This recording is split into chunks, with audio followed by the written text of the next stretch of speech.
Oke, assalamualaikum warahmatullahi wabarakatuh. Di sini saya ada servisan untuk motor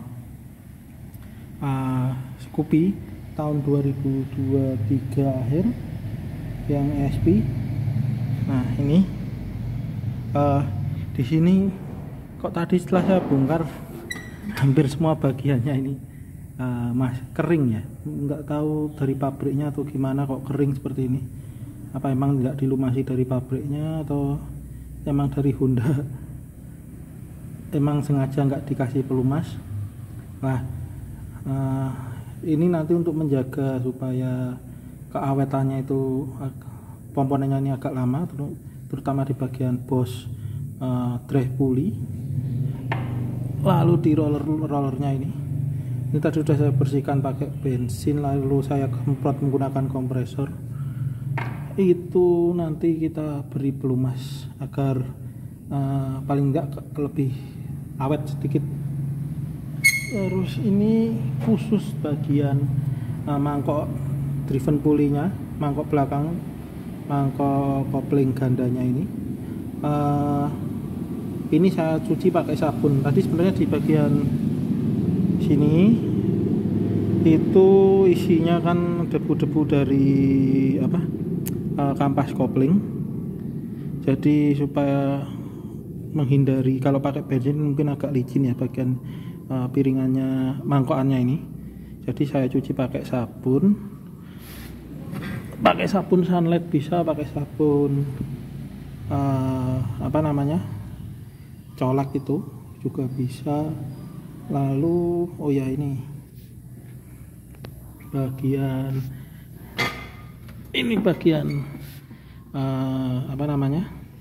driven pulley-nya ini kayaknya masih bersih, jadi cukup saya semprot saja pakai kompresor.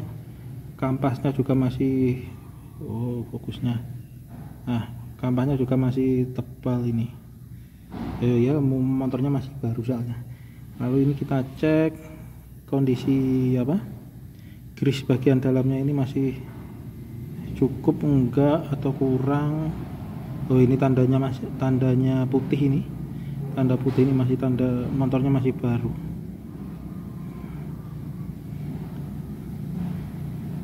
Oke. Ini saya pakai pelumas grease-nya. Grease-nya nanti tipis saja. Ini saya pakai Bulgari yang high temp 400.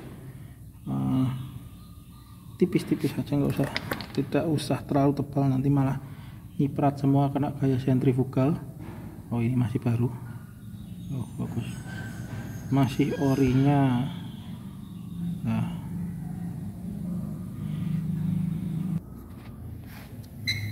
Nah ini untuk rollernya sudah saya lumasi tipis-tipis saja, tidak usah terlalu tebal.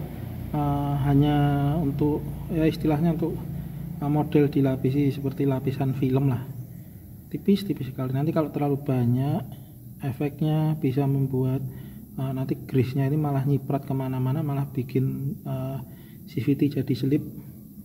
Lalu ini bagian ini juga drive box-nya dilumasi, tapi hanya tipis-tipis saja, tidak usah terlalu tebal, nanti malah nyiprat kemana-mana. Sudah lapisan film saja. Selain nanti kalau terlalu banyak malah nyiprat ke bagian yang lain.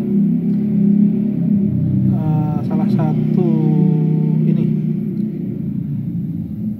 kelemahan dari grease adalah grease sendiri itu bisa jadi magnet untuk debu. Nanti malah debu ini malah nempel di sini kalau terlalu banyak. Jadi cukup tipis saja yang ada di bos. Lalu bagian ini slider mana slidernya?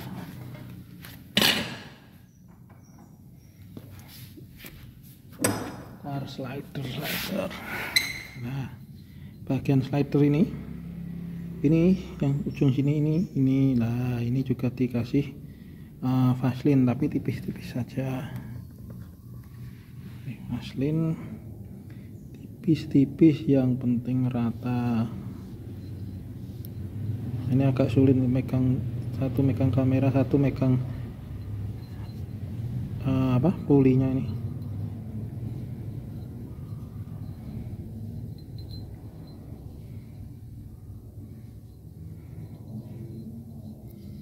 Nah, tipis-tipis saja, yang penting rata.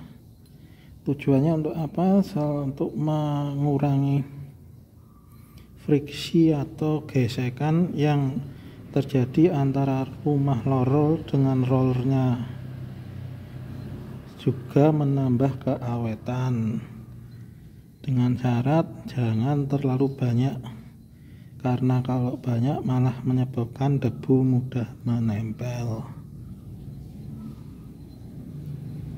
Bagian sini ini juga ini nanti karena gesekan dengan plastik slidernya itu, cuman tipis saja.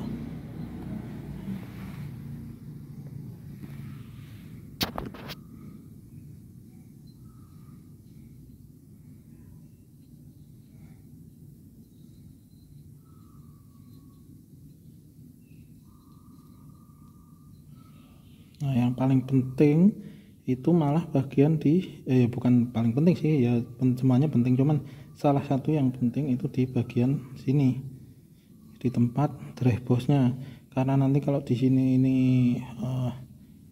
kurang vaselin atau pelumasnya, efeknya bagian ini rumah drehbosnya ini akan cepat aus. Salah satu pasti kalah antara rumahnya ini atau drehbosnya ini. Cuman kebanyakan yang saya pernah tahu itu yang kalah ini rumah drehbosnya atau rumah rollernya ini, itu yang pasti oblak duluan. Efeknya apa? Efeknya nanti menyebabkan kalau dihidupkan mesin saat idle itu seperti posisi laker dari kruk as itu kocak atau aus, suaranya hampir sama.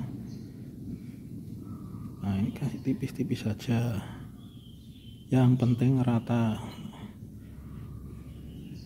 Nah, itu udah. Bagian sini permukaan pulinya tidak boleh terkena minyak. Kalau seumpama terkena minyak atau asin wajib dicuci, lalu diulang lagi prosesnya. Nah, ini proses pemasangannya ya, ini jangan sampai terbalik. Ini ada permukaan yang ini yang tertutup dan permukaan roller yang terbuka. Nah, yang tertutup itu dipasang berlawanan arah jarum jam ini. Nah, ini dia yang permukaan yang tertutup, ini yang terbuka. Ini kita masukkan ini yang tertutup, ini yang terbuka. Nah, dan seterusnya.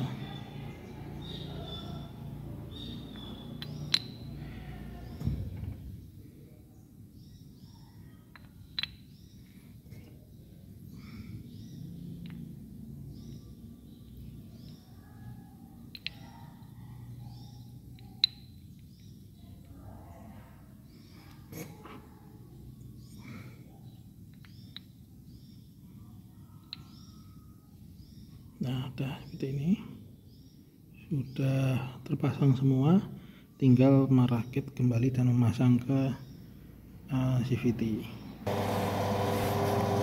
Nah, ini sudah hampir selesai semua ya. Ini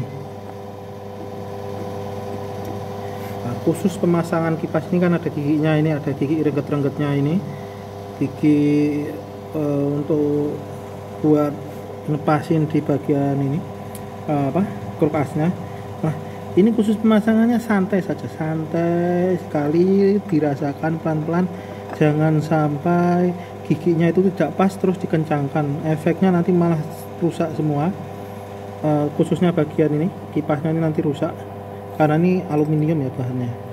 Udah gini, di sini ada celahnya atau ada, supaya dipastikan supaya untuk pemasangannya itu benar, ini sambil ditekan. Nah, bagian ini, gini, bagian ditekan, lalu bagian kipasnya didorong ke sana. Ini saya agak sulit untuk mempraktekannya soalnya sendirian. Bentar Pak, saya coba untuk pasang dulu. Nah, Nah ini tadi keputus. Eh, saya bilang mengatakan kira-kira sudah sesuai standarnya, soalnya saya nggak pakai kunci torsi. Harusnya yang betul pakai kunci torsi, cuman saya langsung pakai impact. Saya langsung impact menggunakan ini. Saya kira-kira sesuai keseluruhan beratnya. Kalau tanya aman apa enggak, sama ini yang saya terapkan aman. Kalau ingin aman lagi ya pakai kunci torsi supaya tahu disesuaikan dengan manual booknya. Nah ini juga sudah pasang, tinggal proses pengencangan, nanti lalu dilakukan uji kinerja atau test drive nya.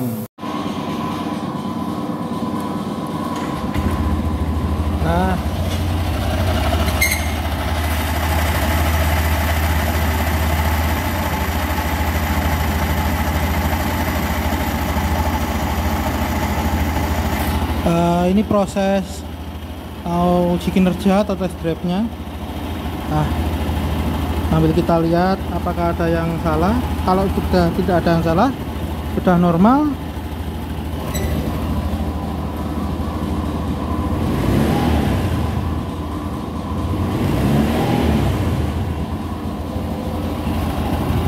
nah berarti nanti tinggal pemasangan cover. Oke, terima kasih dari saya. Wassalamualaikum warahmatullahi wabarakatuh.